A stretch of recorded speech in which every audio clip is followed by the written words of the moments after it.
And once you have that seed, you will know exactly who you should have in your life and who you should kick out. The best book, forgive me, the best book for those of you who are interested in these things, I know the two of you have read this book. Maybe you can revisit the book. It's called Daughter of Fire. Daughter of Fire is about 1,000 pages. I know, Stephen, you have heard of the book, maybe even read a few pages. It's about a woman who has all these assumptions about herself and about what it means to kind of go out there and look for wisdom, transformation, change. She goes to India, of course, like all of us, she goes to India or anything else, any journey, with your own assumptions and presumptions as to how things are going to unfold. But she spends about 10 years with this man. Read the book again is about 1,000 pages, but the first 600-700 pages of the book, she's in hell. She says, I just came here, to look for a man or a woman who is wise enough to change my life, to make me more reflective, more wise. But I realized that before anyone can give me anything, they first have to get rid of the stuff that lived inside me. And it's so difficult to get rid of the things you're accustomed to, your habits, your assumptions, your belief systems. And that's really the problem. For those of you in this class who will one day get into relationships and you want to have your companion listen to you, you have to understand what an enormous task it is. Every single one of us in this classroom have a historical, personal experience. That historical, personal experiences with life, it creates a set of beliefs. It creates a set of emotions. And whatever comes our way has to be filtered by our own personal experiences. We're never going to listen to another person and understand their intentions, what exactly it is they're talking about, unless you're somehow able to suspend your own personal history from getting in the way. That's very, very difficult. Remember, the only thing that Socrates wants to do to Plato is have Plato see himself and see life through the eyes of Socrates. That's what parents do. For those of you in this class who have come from a relatively functional background, when you go to your mom and you say, I want to have a bucket of ice cream, what is it that your mom or your dad want to tell you? There is nothing wrong with having ice cream. Just have a scoop. There is nothing wrong with watching TV, just maybe for 15 minutes. They want you to see the world through their eyes. That's what all good people want us to do. See the world from their eyes. Our parents have always sat us down, give us a pep talk. This is not good for you. That's not good for you. In other words, see the world from my eyes. And it's tough. Yes.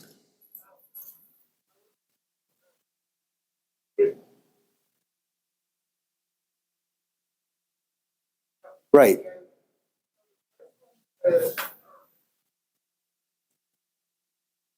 That faith offers no greater than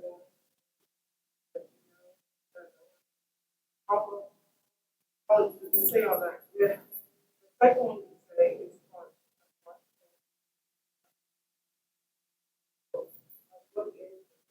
The first one is physical. In other words,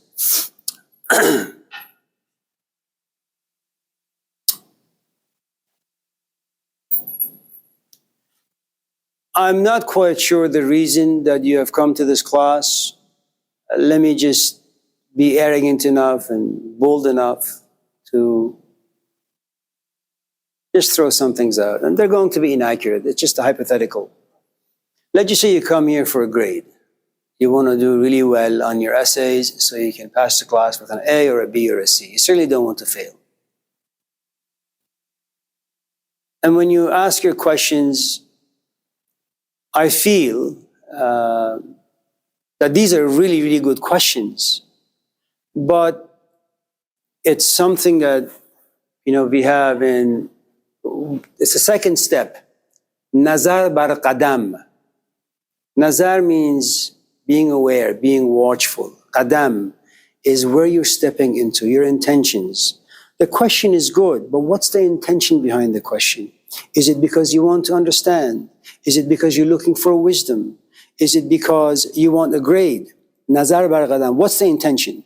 Now, I don't much care about the grade because the grade has a very, very short lifespan. It's going to make you happy when your transcript gets to you, okay?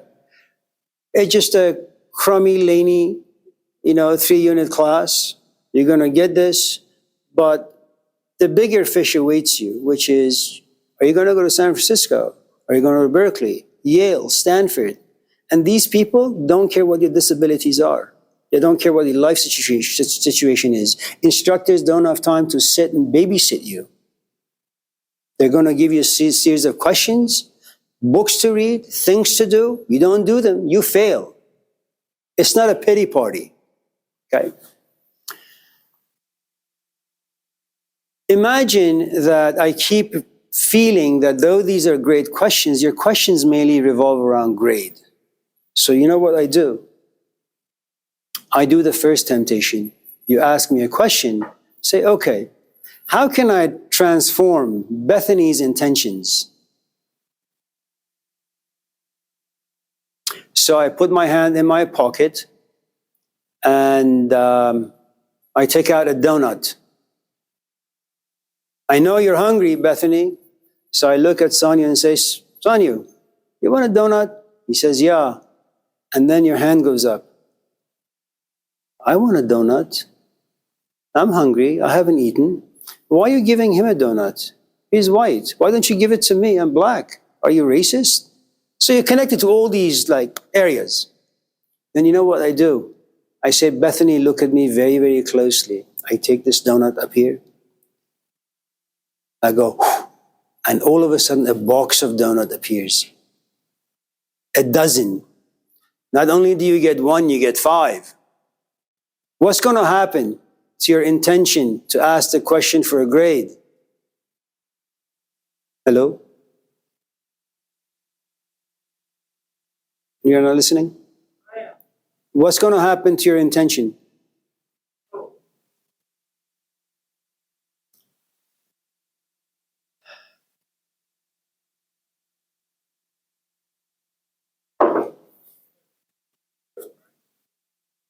You wouldn't care about the grade. You only saw one donut in my hand. Now you see a dozen. You're going to say, how the hell did that happen? If he's able to be a magician, I only have $1 in my pocket. Maybe I can give him $1 and he can make it into 1,000 so I can pay rent. Maybe my car is broken. He can look at it and all of a sudden be fixed. Maybe I'm just stupid and he can look at me and make me wise. Through my magic, I will change your intentions. That you're not just going to sit there and ask for a grade. You don't care for the grade anymore. You have grown wings. But here is the problem with the first temptation. It is true that I can produce stuff from thin air. But I want you to understand what it means for you to follow me. Because there comes a point where I don't simply want you to be interested in magic. Understand. Because when you understand, you know what happens to you, Bethany? You become independent. No man will ever have power over you. The world will never have power over you. You know why? You understand.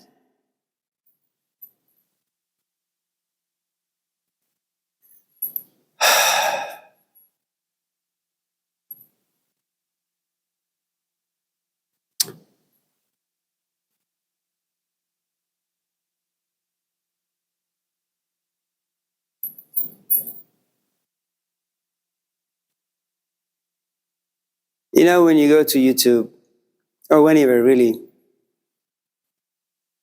Whenever you ask a question that's relevant and meaningful and valuable, everybody's trying to give you a shortcut. They want to be a magician. The truth is, there is no magic in life that will take you to understanding. There are no royal roads. You want to understand who Jesus is? Read the Gospels. But reading is not enough. You now have to read between the lines, but that's not enough. You have to know symbolism. You have to know history. It's going to take you a lifetime, if not 2 or 3 or 4.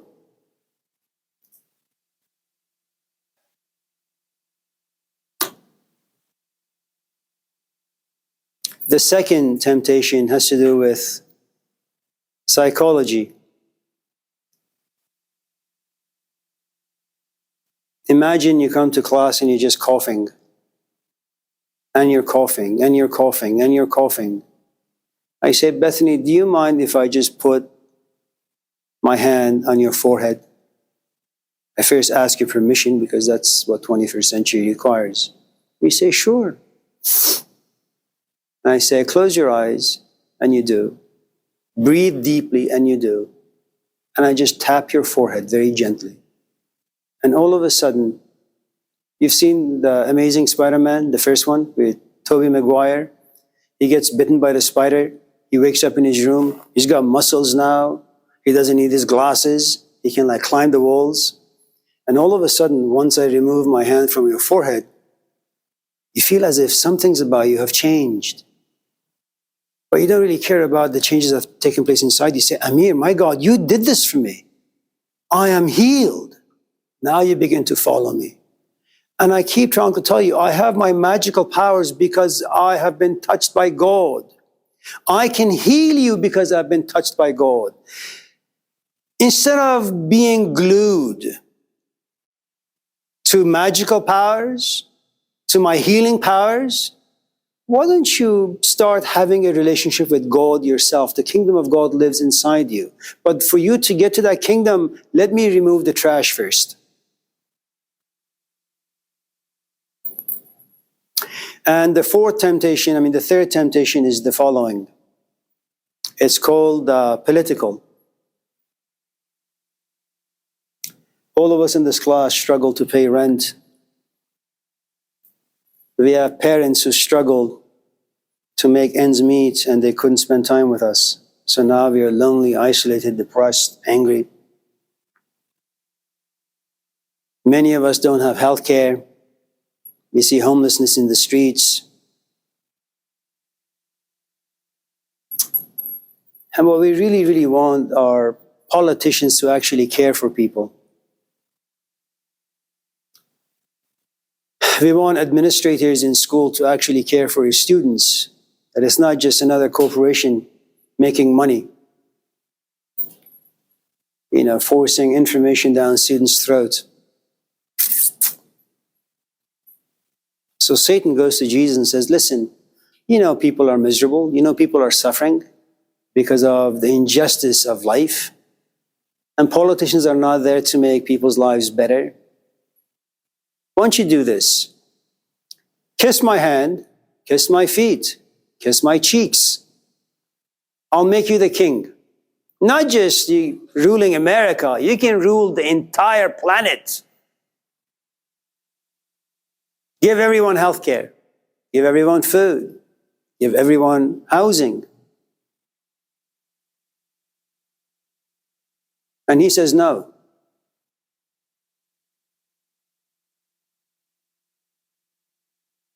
Let them suffer. Because I want people who understand what this path is all about to follow me. If that's a little too difficult to grasp, I'm going to use a relatively questionable scenario. You ready? Sure? This is a hypothetical. I'm only using the scenario to kind of make things a bit more clear. Okay? Imagine that you and I did not meet at Laney. We met at a coffee shop. I bumped into you. Your coffee spilled. I offered to buy you an extra large Americana. You said, okay. You're 25. I'm 60. When I see you and when you see me, both of us can feel mutual attraction to one another.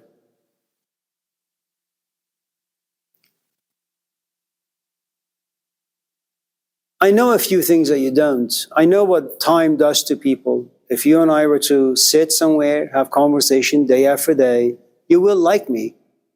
And of course, I will like you. Eventually, you will fall in love with me, and I will fall in love with you. I can manipulate you. I'm 60, Bethany. I'm old. I'm single. I have desires. I can approach you in two ways. I can exploit you, or what Immanuel Kant suggested, because I know you're a woman of great integrity, because I know you're a rational animal, that you have the power to think and reflect and come to your own conclusions. Instead of exploiting, manipulating you, slowly creating emotions inside you where you become entangled, and day and night you'll think about me, and eventually say, Amir, marry me. Amir, give me a baby. Amir, let's do this, let's do that. I'm going to let you in on a few secrets or things you haven't thought about. I am 60, which means for the most part, I have another maybe 2, 3, 4, 5, 6 years good left to me. If you and I were to have children, I'm too old to be running around after kids. My personality is set, it's concrete. I know what I like, I know what I don't like. This is the stuff we talk about is something I've been doing since I was 11. I'm not going to sacrifice that for anyone or anything. You're 25. You have another 80 years to go. I am at the end of my life. And now instead of you falling in love with me, why don't you just go home and think about the things I said? You're going to have another 2, 3 good years. Then every single day you're going to take me to Kaiser. You want to do that? You want to spend your life like that? Now, you may come back after a month or 2 or 3 and say, Amir, I have thought about it deeply. And I've come to realize it's far more valuable for me to spend 5 good years with you and then watch you slowly decay and die, rather than going out with all these loser men. But you come to that conclusion after many, many weeks of going home, sitting in seclusion. And that's exactly what Jesus does in his temptations. I can deceive people. I can fool people. But I don't want to deceive people. I don't want to lie to people. I don't want people to come and follow me only to realize this path is so tough. And by the time they realize this, they have lost so much. So it's just from the very start, I'm not going to turn one donut into a dozen. I'm not going to heal the sick. I don't want to be a politician. I also know that no man or woman of wisdom will ever be recognized in their time. And if they are, it's all for the wrong reasons. I will sit. I'll give talks here and there once in a while. Those who are interested will come to me. And then this relationship that we'll create will inform me if they truly have the capacity for the seed I want to plant in them. And you know what happened, right? The only person who objected to him being crucified was Mary Magdalene. Which, of course, is a character that was later developed in the Christian philosophy. Oh, God. Anyone else? Bethany? Sure. Like, from these two, what would be your self-esteem for the temptation? Just like the what? What would be like the main thing, just for the temptation? The main theme is that first, people don't want to make effort. And they don't want to make effort because it's really, really tough. It's also because they don't really understand. You come to class with these questions. Why? Because it's a shortcut. What's the other approach? Go home, read the book, check out some books, watch some YouTube videos about the questions you have, and then write an essay. How long is that going to take you? A few semesters, which means I have to give you an incomplete for this class. But that's not what you do. You want magic. Let me go to class. Let me raise my hand. Let me ask a question. Instead of spending hundreds of hours understanding, he'll just give me the information and I'll go home and I'll string the words together. Not because I understand. It's plagiarism in disguise, which is okay. I don't have a problem with that. Everything we talk about is not so much about your grade, it's about you understanding.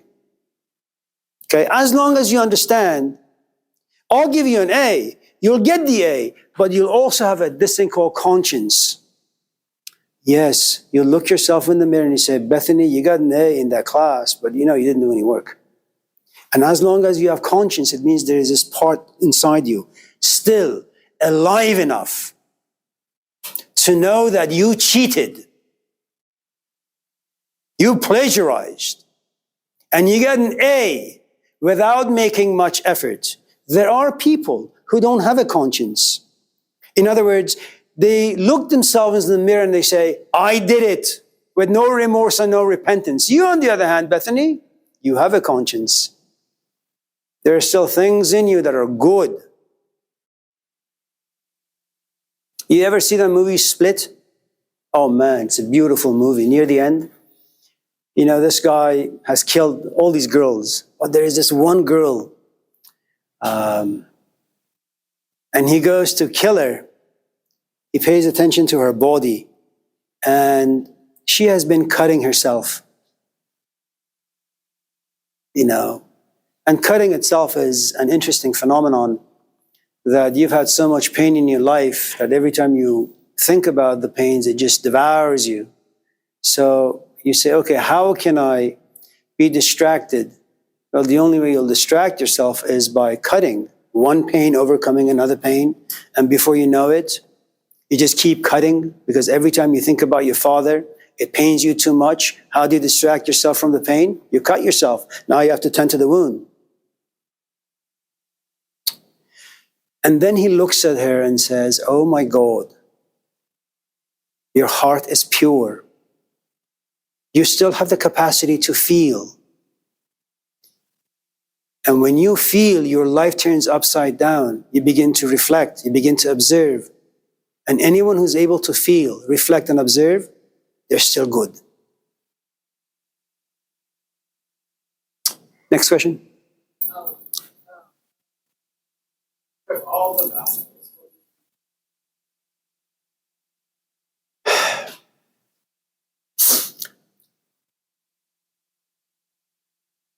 So we have 5 minutes. So think of the Gospels in this way. Remove Jesus from the 4 Gospels. Replace Jesus with one simple word, wisdom. You have wisdom, he has wisdom. All of us in this class have some degrees of wisdom inside us. What happens in the Gospel of Mark? What happens to wisdom? Wisdom gets pushed around. Wisdom gets beaten up. Wisdom gets misunderstood. All of us in this class, they're all, to some extent, not all of us perhaps, but hopefully all, we were fortunate enough to be sat down by our parents, and they gave us some nuggets of wisdom. Go to school. Don't drink. Don't smoke. Don't hang out with those people. Don't watch those movies. Those are wisdom. What did all of us do with that particular wisdom? We beat it up. Oh, my father wants to infringe on my freedom. My father doesn't understand me. Oh, your father understands you. It's you who don't understand. So your father always gets misunderstood. That's the Gospel of Mark.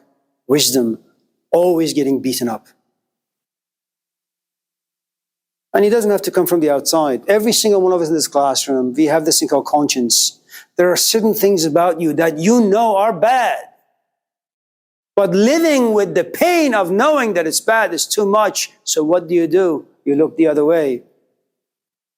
We don't have to beat up your father's wisdom. You just beat up your own wisdom. That's what we do to wisdom. It's too much responsibility. What happens in the second book, the Gospel of Matthew? It's still wisdom.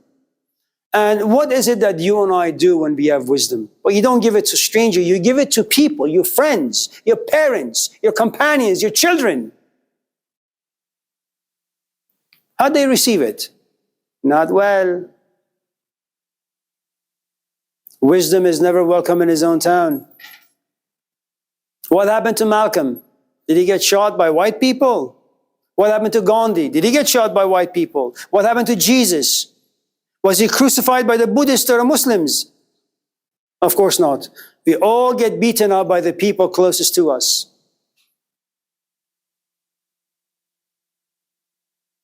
So first, wisdom, you just need to know this. It gets beaten up. Second, it gets beaten up by the people you know. The Gospel of Luke. And I say the gospel people you know is because when you read the Gospel of Matthew, the genealogy family tree, something like Oprah Winfrey likes to do, Jesus is taken back to Abraham. In the Gospel of Luke, Jesus is taken back to Adam. Adam is the father of humanity. It doesn't matter where you go. It doesn't matter to whom you want to give wisdom. It'll never be received well.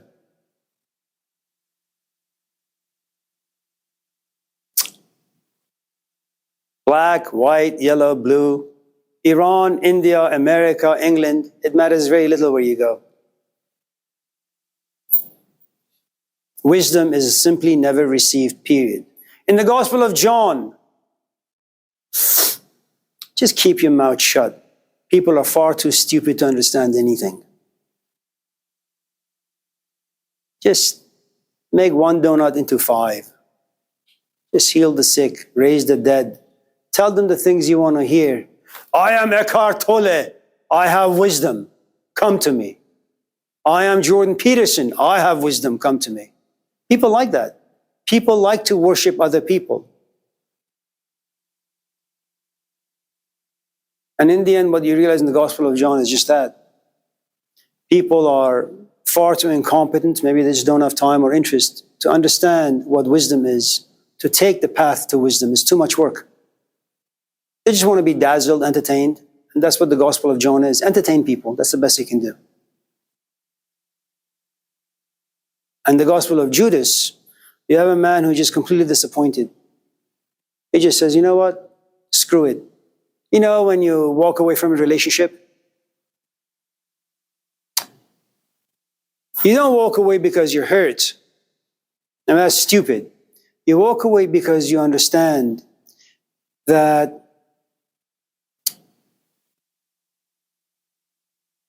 it doesn't matter what you do. It doesn't matter how many times you come to this class, and it doesn't matter how many times you ask your questions. You will never have the desire to understand. You will always have the desire for a better grade, but never to understand. And if that's the case, why the hell would I want to defile the wisdom that lives inside me? I'll just die. I'd rather just commit suicide, kill myself, not to see the wisdom living inside me be defiled by stupid, incompetent people. That's walking away from the relationship completely. And that's the way you ought to understand Jesus, I think. It's honest. Stephen, it's good to see all of you. Take care of yourselves. As one of my friends would say, have a good one.